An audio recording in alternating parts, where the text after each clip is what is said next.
Hello and welcome to this lesson on understanding customer data.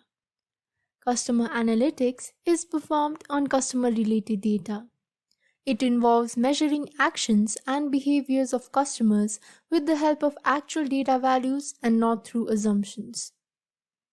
These data values help determine the value of customers to you and your value to them. So in order to get good results, it is important to understand the type of data that you're dealing with. Knowing about what data to collect and use will help in interpreting the data for maximum benefits. In terms of customer analytics, we work with mainly two types of data: quantitative data and qualitative data. The first kind of data, that is quantitative data, can be defined as the data in the form of numbers or counts. This type of data can be used for numerical operations, mathematical calculations, as well as statistical analysis. Quantitative data can further be classified into two groups: discrete values and continuous values. Discrete values are metrics that are finite and countable. For example, the number of customer sign-ups, the number of product reviews, etc. are some of the examples of discrete values. On the other hand, continuous values are metrics that are not finite and range between certain values.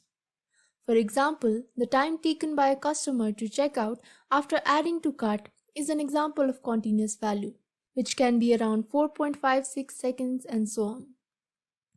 The second kind of data, that is qualitative data, can be defined as the data that can be described but not measured.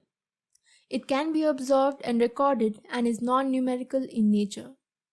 This kind of data is also known as nominal or categorical data, as this data can be grouped according to its categories.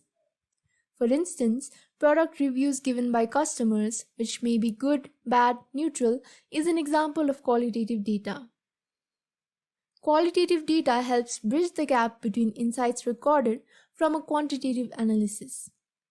With these insights, we can gain an in-depth understanding of the why, that is, the underlying reasons and motivations for certain actions of the customers.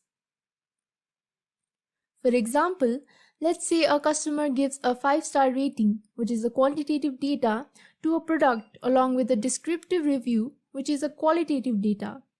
Here, we can analyze the review in order to understand the why, that is, the reason behind customer giving a 5-star rating to the product. Now that you understand customer data, we will discuss in detail on how to identify the right data to collect for your business depending on your goals in our next lesson. So I'll see you in the next lesson.